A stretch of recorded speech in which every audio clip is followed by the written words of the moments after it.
நடந்து முடிந்த மக்களவை தேர்தலில் 4 இணை அமைச்சர்கள் உள்ளிட்ட 19 மத்திய அமைச்சர்கள் தோல்வியை தழுவினார்கள். இது பாஜகவுக்கு மிகப்பெரிய ஒரு பின்னடைவாக பார்க்கப்பட்டது. முக்கிய அமைச்சர்கள் தோல்வியை தழுவினார்கள். ஸ்மிருதி இரானி உள்ளிட்ட முக்கிய அமைச்சர்கள் தோல்வியடைந்தார்கள். தற்போது கூட்டணி கட்சிகளும் அமைச்சரவையில் அங்கம் வகிக்கும் என்பதால் இதுகுறித்து பாஜக மேலிடம் தீவிரமாக ஆலோசனை மேற்கொண்டு வருகிறார்கள். குறிப்பாக மத்திய அமைச்சரவையில் புதிய அமைச்சர்கள் தேர்வான வாய்ப்பு அதிகம் இருப்பதாக கூறப்படுகிறது. என்றால் பாஜகவுக்கு தனி பெரும்பான்மை கிடைக்காத காரணத்தால் கூட்டணி கட்சிகளோடு ஆட்சி அமைக்கக்கூடிய சூழல் இந்த முறை பாஜகவில் ஏற்பட்டிருக்கிறது.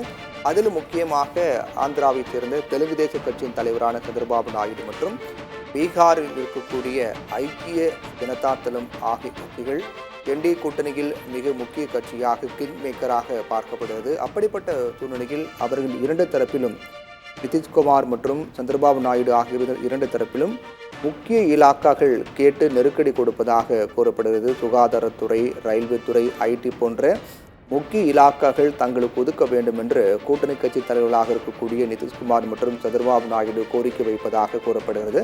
ஆனால் பாஜக அதற்கு மறுப்பு தெரிவிப்பதாகவும் முக்கிய இலாக்காக்களை கூட்டணி கட்சிகளுக்கு வழங்க முடியாது என்று மறுப்பு தெரிவிப்பதாக கூறப்பட்டு வந்த நிலையில் அது தொடர்பான ஆலோசனை கூட்டமானது தீவிரமாக நடைபெற்று வருகின்றது. ஏனென்றால் நடந்து முடிந்த தேர்தலில் 19 அமைச்சர்கள், இணை அமைச்சர்கள் உள்ளிட்ட 19 மத்திய அமைச்சர்கள் தோல்வியை தழுவினார்கள். தற்போது கூட்டணி கட்சிகளும் அமைச்சரவையில் அங்கம் வகிக்கும் என்பதால் இதுகுறித்து பாஜகவிடம் 19 மத்திய அமைச்சர்கள் தோல்வி, தற்போதைய புதிய அமைச்சரவையில் கூட்டணி கட்சிகளுக்கு அங்கம் உள்ளிட்ட பல்வேறு விவகாரங்களை மையமாக வைத்து பாஜக தீவிரமாக ஆலோசனை மேற்கொண்டு வருகின்றது.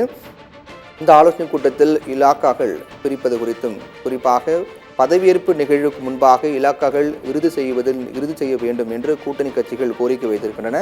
அதன் அடிப்படையில் கூட்டணி கட்சியில் கேட்கக்கூடிய இலாக்காக்களை அவர்கள் கேட்கக்கூடிய இலாக்காவை அப்படியே கொடுக்கலாமா அல்லது மாற்றம் செய்து மற்ற இலாக்காக்கள், முக்கிய இலாக்காக்கள் பாஜகவுக்கு வைத்துக்கொண்டு மற்ற இலாக்காக்களை அவர்களுக்கு கொடுக்கலாமா உள்ளிட்ட இது போன்ற கோரிக்கைகளை எவ்வாறு எதிர்கொள்வது, எப்படி அவர்களை சமாளிப்பது, சமாதானம் செய்வது போன்ற விடயங்கள் பற்றி ஆலோசனை கூட்டமானது நடைபெற்று வருகின்றது. 19 அமைச்சர்கள், இணை அமைச்சர்கள் உள்ளிட்ட 19 அமைச்சர்கள் தோல்வியை அடைந்திருக்கிறார்கள்.